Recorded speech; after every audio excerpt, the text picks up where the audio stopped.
afternoon and welcome to the Future Focus series. And today we have two wonderful guests from Medilodge of Grand Haven, Wyoming and Holland.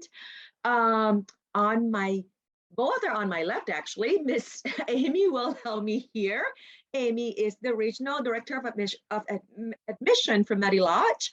And then I have Victor Bancino, who is the Director of Nursing of Wyoming, correct? You're from Wyoming, and you both are in Wyoming today. And we're talking Wyoming, Michigan, not the Wyoming state.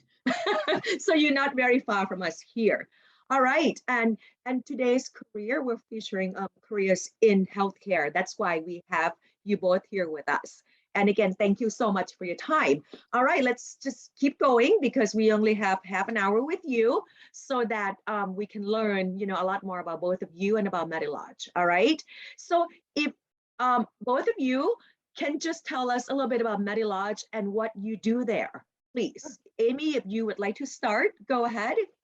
Absolutely. So I'm the Regional Director of Admissions for Medilodge. And what Medilodge is that we are a skilled nursing facility that offers 24/7 care. We really look at it as a step down from a hospital. So we take some really high acuity of patients.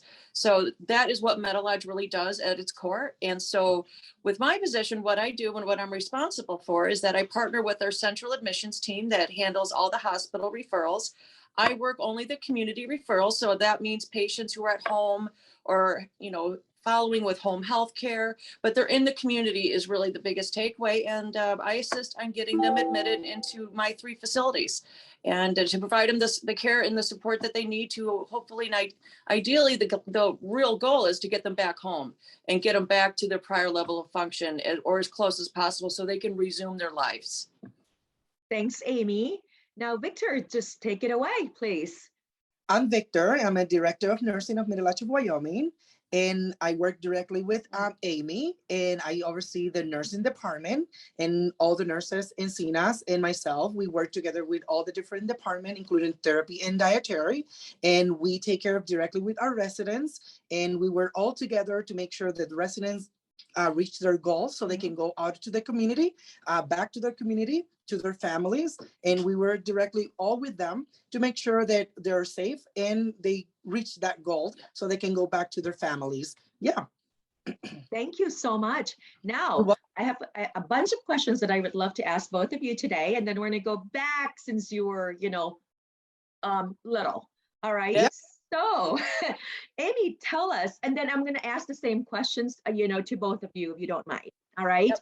Where did you go to school, and did you, as a little girl, ever think, okay, I want to be in a health career, I want to be in the health field, I want to be helping people getting jobs? Yeah, I think as a young child, I think what is consistent and the same with me is that I always knew I did. I knew that I wanted to be in the public service in some form. I knew I wanted to help people. My parents did. And that was what the glue that held them together. And it really resonated. And I witnessed that a lot as a child. I didn't know how. I remember in the 4th grade, I wanted to be a doctor.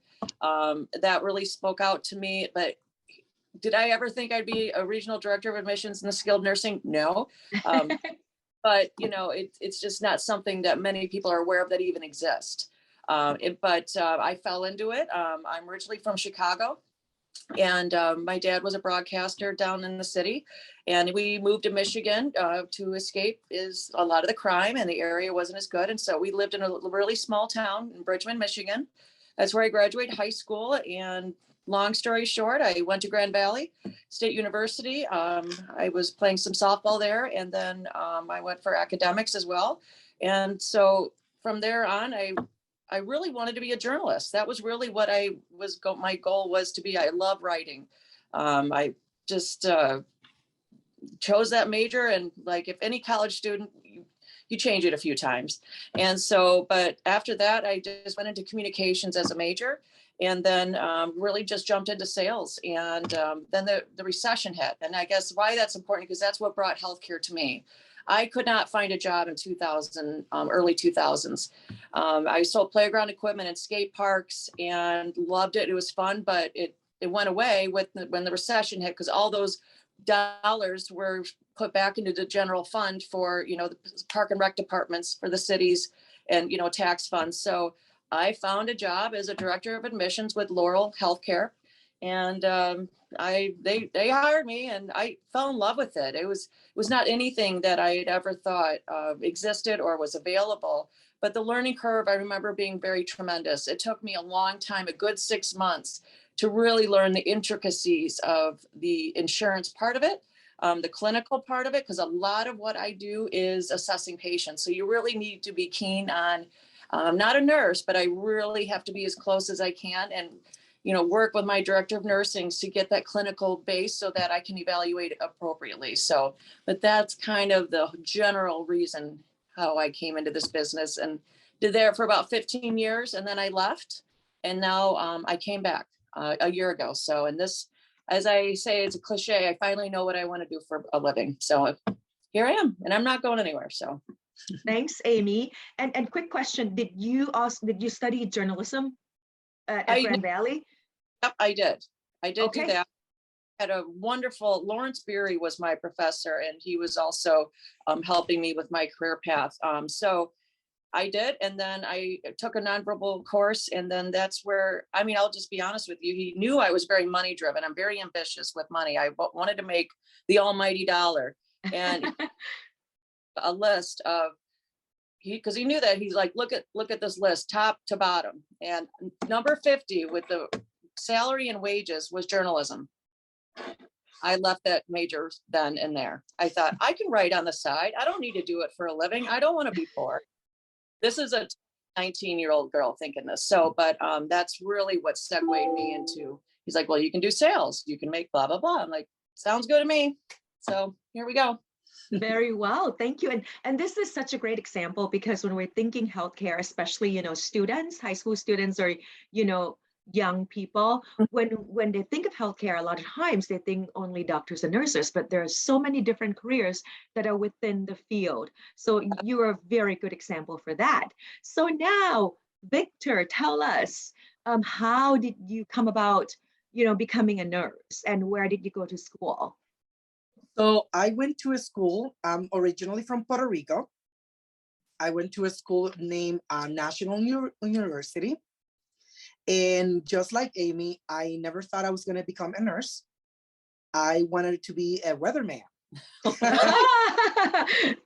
I wanted to be a weatherman. Awesome. And my first year of college, I did my my preps, and going from one class to another, I ran into a group of students that were going to nursing classes, and they stopped me and they asked me what kind of major I was going to, and they educate me on blood pressures and glucose levels and how to actually help people, and the progress of when a resident or a patient come to you with questions and help, and the progress of the satisfaction on how to help someone. That interests me, on the progress. And I changed my mind because I wanted to know more and more and more. So that year I did change my major, and I wanted to know more, because it was my calling. At that moment, I knew that I didn't want to be a weatherman anymore. I wanted to. Cool. Yes, I did. But life changed really drastically. That same year, after I finished my associate, I moved to Michigan. From Puerto Rico? Yeah, from Puerto Rico. I moved to Michigan. Other reasons, personal reasons. When I moved to Michigan, I found out that I couldn't use my degree because the government at that moment didn't allow me to transfer my degree from the state to state. Okay. Years later, I went to school and I became a SINA. And I became a SINA in assisted living, long-term care. And I also became a medical assistant years later. I work in hospital. I work in laboratories, drawing blood, assisting residents and patients, which I knew that was my calling. I always wanted to help people. Right. Once the government changed years later, we're not going to political things, that I could transfer my license. And I did, and I became a nurse again. Wow. Very Yeah. nice. So you had a nursing degree, and then I did. when you moved to Michigan, you had to start by becoming a CNAs, and then medical assistant, and then you were able to transfer your degree over from your from Puerto Rico, and then now you get to practice as a nurse again. Wow, that was quite quite a path Yes. that you had So to take. I always teach everybody, and I always suggest that if I can do it, anybody can do it.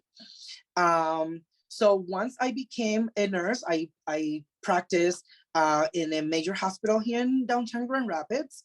I did ER, I did ICU, I did med surg, everything you can possibly imagine.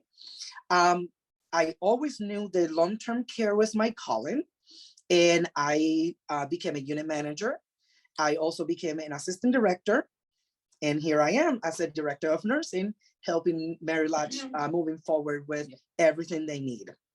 Awesome. That was such a wonderful path. I mean, even though you have to, take a little bit of a turn, but that's life, right? It's not uncommon. Yes, everything for the best. Everything happened for, yes. Yes, wonderful. Now we're going to go back a little bit to maybe during your teenage years or preteen, okay? What did you guys have as your first jobs? Do you recall? Yes, I do. Yeah. Well, I got to pull back like 30 years. I'll start with mine. My first job as a teenager was Kentucky Fried Chicken, KFC. Go KFC. Which I loved it, and I still love KFC. Actually, my boss keep make fun of me, our administrator, because most of the time I still have KFC. Oh. Yes. Proof's in the pudding. If you're still eating it, it's good. Yes. Yeah. So still loyal. it was a great experience.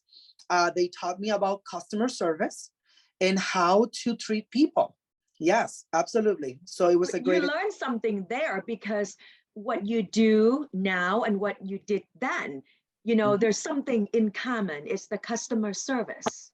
Absolutely. And I think just about everything that we do, customer service is the key to just about everything, right? Yes. Yeah. Awesome. That is so neat. That's so cool. So Amy, now going back 30 years, like you said, what did you do? Not technically, there was no W-2, but I was a babysitter. Didn't like that. So I'm not going to consider that my first job, because I'm one of 8 kids. We were always watching the babies and the twins. So, but my first official, like getting paid, I was a waitress in a brand new Chinese restaurant that opened up in town. And was it over in Chicago, or was it in Michigan? Yep. At that point I was living in Michigan. So I grew up in a very small town, and I made good money. I remember like, oh man, that's where my taste for, but I resonate with Victor, was that, being from a family so large, it was really hard to find my voice.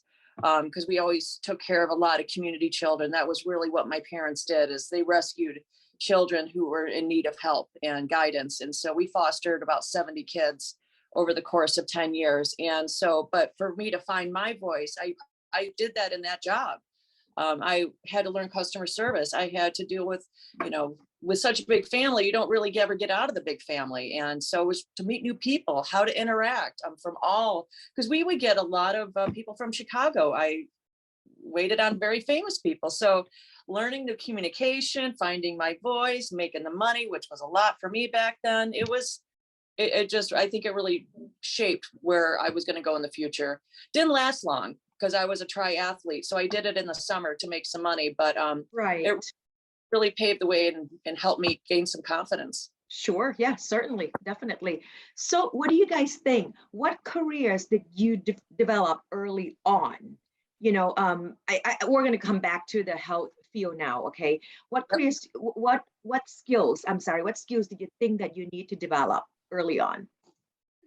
Well, I can say first and foremost, and this is something that I've learned in my professional path, is speak less and listen more. A very good listener, and always, you do not know what path people have walked in their life. And have patience and empathy. If you want to come into the healthcare field, empathy has to be there. We care more about others than we do ourselves. That's why a big word, empathy. That is a big word. Definitely. Definitely, yes. You don't know the past of that person, relate to that, to the person, because you never know what the history of the patient or anybody who you come across. But empathy is definitely a big key word. Yeah. Yes, definitely. Can you tell our students too, being in a health field or any field, soft skills, technical skills, what do you find more critical in your jobs, in your roles? Oh, that's a good one. I know, this question always make people think. My wheels are turning. Yes. But I think really the high meta for this one is just, I think I apply this to myself when I meet someone new, when someone comes to me. I will treat someone like I will treat a parent, a familiar, like someone. I will treat someone like I would like someone to treat me. Yes. I will treat all my patients the way I would like someone to treat me. That's absolutely.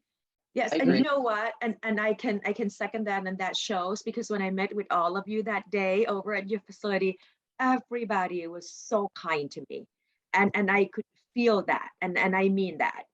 I mean, you guys were so welcome. You welcomed me, and gosh, our meeting went on for almost 2 hours that day.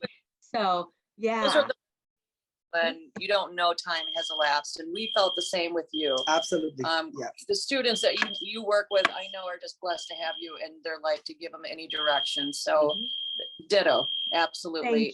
Thank you so much. Do you guys have an alarm? No. Okay. Well, Tyler Durrell, it's part of our daily. Okay, so, wonderful. So if you were to tell, students or some, young people, if they want to enter careers in the health field, how should they prepare themselves? I'm sorry. I would say never give up. Stones in the path will always be there. Always believe in yourself.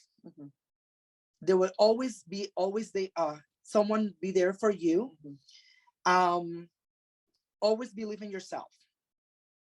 There will always be a light on the end of the tunnel. That's great, and I would like to ask you a little bit further too, and we'll get back to Amy. Okay, like if somebody who wants to become a nurse, all right, what classes should they focus on in high school? Like what should they put their concentration on? Biology. Okay, biology. All right. Yeah, chemistry. Chemistry. Okay. See if I can remember. Biology, chemistry. I think those are the math. Yep, math. Yep. Because we do a lot of math doing dosification. Yep. Which they don't pay attention much in high school, but when they do go into the medical field, it gets a little bit complicated. Okay. Okay. Don't think, we're never gonna use it, but they do. We do. Okay. Yes. So you're saying biology, chemistry, mathematics. Those are the three keys that students need to take in high school. Wonderful. That's good to know. And Amy, I am assuming yours is more of a sales role, right? Yeah, I would agree with that for sure. Okay. Yep. So if again, students who are interested in something similar to you, like your job or maybe HR type positions, what classes would you recommend that they should take during high school? Absolutely. And this does start. I did it in high school, but we do a lot of public speaking. So speech classes to be comfortable speaking in front of large groups. I've done chamber meetings with over 200 people. I've done, I mean, you name it. So speaking lectures, speaking classes, grammar is a huge one. A lot of communication that I do is writing. And so I do get to encompass that passion in this job. And so learning, English, learning your grammar skills, know how to formulate a sentence, formulate a thorough thought, to be professional, etiquette. So business courses for sure.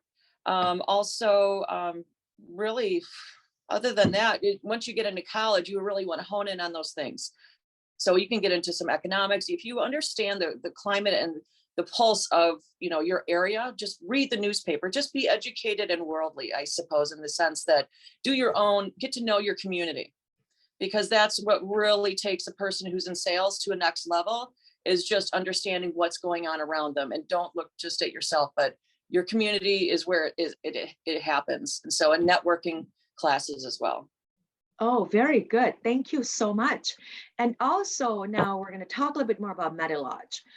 So what type of careers are available within your organization? What are you hiring and what's hot? We have available all type of nursing positions, RNs, LPNs, CNAs. We have available what we call waiver cares. That consists on giving care to those residents or patients. They are not clinically, like spending time with them, such as reading with a book, magazines, or taking them to the spa or to get their hair done. Anything that doesn't have to do with clinicals. Yeah. We have also receptionists. We have administrative assistant. Yeah.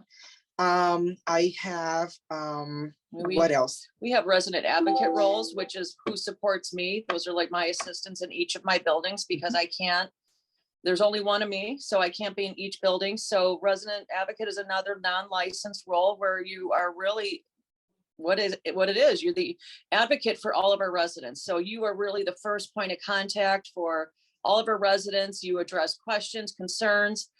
So we have that. We have, business development roles, regional roles, if you are, been in the industry for a while. So, and one thing that I do want to share, when you get into healthcare, one thing that's great is that we're never going away. There is longevity.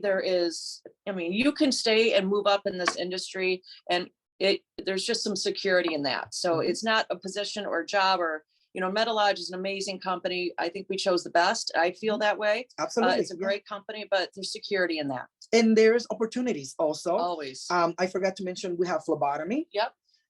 Very nice.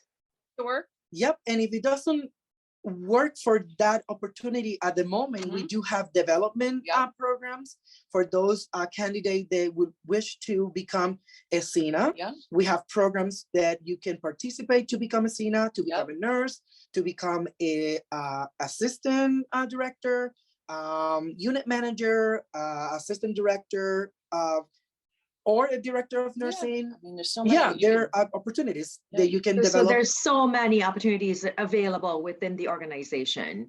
Absolutely, yes. Transportation providers who drive our buses, takes our I patients. didn't even think about that. Yeah. They're so integral. They're so important, and they're so busy. Right. So if you want to work in the kitchen, we got a full kitchen here. We cook gourmet meals. Our resident advocates run to the store and get little, stuff for our residents. So it really, I don't think there's a niche that really we don't have in terms of what, non-licensed. I think there's really a room for anybody. Exactly. Yeah. And one of the things where there's a lot of tuition reimbursement. If you want to go back to school, Medilodge provides you with tuition reimbursement. If you want to become very nice. So I think that's one of the things with healthcare is that they want to promote you. They want you to stay, especially in the times. And what I tell my new admissions and their families is that healthcare has gone through so much in the last 2 years. So the people who are in the business right now really care, and we're here to stay. Okay. We've gone through mandates. We've gone through COVID in the hospitals. we're just rolling out and backing away from our COVID outbreak in all 3 of my buildings. We have been through it all. Staffing is an issue. Just know, you know, 1, there's longevity, but 2, the people who are here are the people who really care, and we're going to stick it out. Wow, that's wonderful, you guys. Thank you so much for that, you know, wealth of information. Do you have OTPT on site? Absolutely. Okay. So those positions can be available as well, Yes. correct? Okay. Now, if you were to tell current high school students or, you know, recent grads or somebody who's going to be graduating soon, what positions, say if a non-licensed position, do you accept high school students or recent high school grads? We do. Yeah, we do. We have a program for those ones who are not licensed, who can become employees, and then we can watch over them until they get a license. Yeah, the waiver care. So we partner with Goodwill Industries, and obviously we're partnering with you. That anybody that wants to, because we do have the waiver care right now that we've talked, waiver aid. Yeah, we will, their licensing and testing, we will help support that. And so, I mean, sky's the limits, but I mean, you could be a receptionist, you could be a resident advocate. I mean, you could be working college and doing this job. So, I mean, to obtain your degree. We have a activity department. Yeah, that's right, activities. Yeah. There's so many, it's hard to remember all, but activities department, I mean, they don't have to be licensed at all. So that department's it's wonderful. They coordinate all type of activity and engagement with all the residents. Yes. So they work one-on-one with anybody, with any residents or patient, to keep them entertained. Yeah. We have so many cookouts, we have so many parties. I mean, we a lot of fun that we have. Yes. I mean, our job, I mean, it's serious as it gets. It's we have a job description that, you know, to really surmise and say it's huge, but we have a lot of fun too. So, and that's something that, I mean, we really become like family. It truly, I mean, this is our work family. We're here more than we are at home. So thank you. Thank you so much. And one last words, and I say words that you might want to tell, you know, students today. I think there is a say that we have posted in our break room. It says that your smile is your business card. Your personality is your trademark. Yep. It always be yourself. Yep. And you'll get far. Absolutely. Yeah. Thanks, Victor. I love that. That's awesome. And that's perfect. That's really the best way to surmise and I couldn't say it better myself.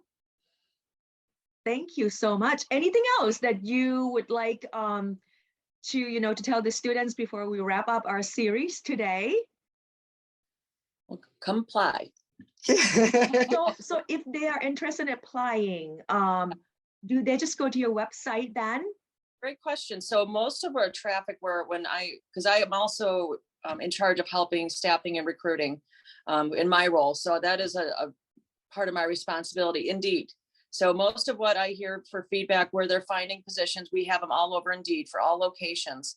So they can, and anytime they can stop into the building and fill out an application old style, that's completely fine, but I would really point them towards Indeed. Perfect, thank you. And students, if you have any questions, you know, and then you don't feel comfortable reaching Amy or Victor, you can reach me. I am Sassamon Parker. I am a placement specialist for the Career Tech Center. And if you, in non-Career Tech Center students, we can make sure that, you know, you get the information, we get the information out to you, okay? Perfect. Maybe through your counselors or your teachers, but just, you can contact me, sparker@muskegonisd.org. Again, it's sparker@muskegonisd.org. Thank you so much, Amy and Victor, for being with us today. I really appreciate you guys, your personalities and the friendliness and the fun that you brought to us today. And I look forward to working with you guys again in the very near future, because I know some of our students want to go out, you know, and play there. Anytime. Thank you very much. Thank you. Yep. And have a wonderful week. Take care. Bye-bye.